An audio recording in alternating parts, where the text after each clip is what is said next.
average number of eggs retrieved in an IVF cycle can vary widely. It often depends on the patient's age.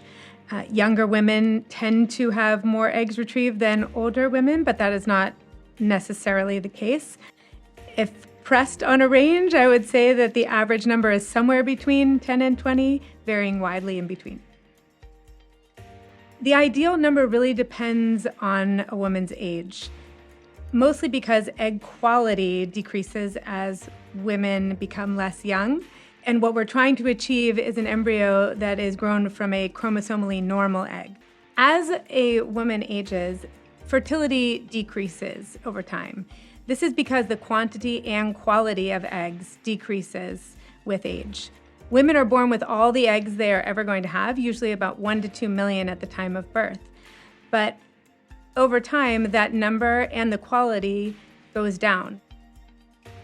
Women who are between the ages of 35 and 40, we will generally say you can take up to 6 months to try and conceive on your own.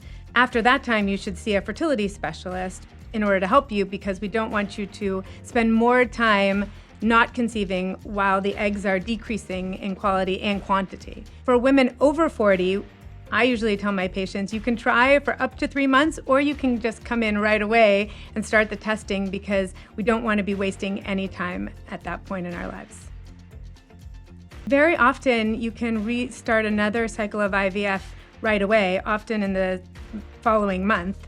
Sometimes we do need to wait a month in between, but it really depends on the patient and the situation. Usually, the diagnosis part of a fertility evaluation takes 1 to 2 months, depending on how proactive the patient wants to be and where they are in their cycle when they come in. So I would say on average about 1 to 2 months for that. Then we can very often start treatment right away.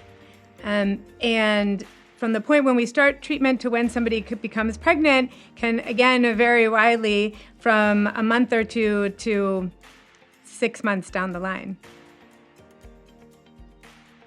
If you were only able to retrieve 1 egg in an IVF cycle, there is still a chance you could conceive. It just depends on if we are lucky enough that that 1 egg is a chromosomally normal one. The chance of it being chromosomally normal depends distinctly on the patient's age. So if it's a younger patient under 35, there's a greater likelihood that that egg is going to be normal than if someone is 43. Still, 1 egg is not ideal, and we always like to have more eggs rather than fewer.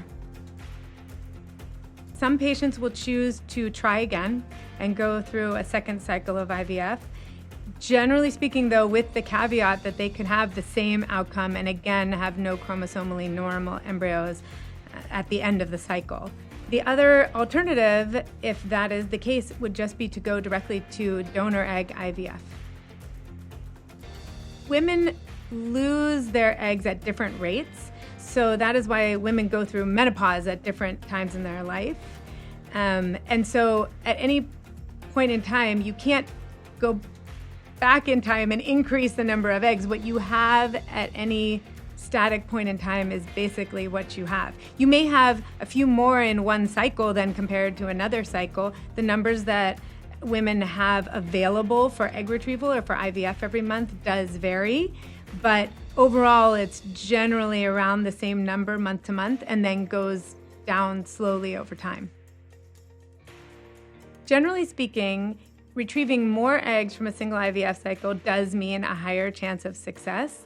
That is because the more eggs you get, the more likely you are to have chromosomally normal embryos in the end that will result in a successful pregnancy.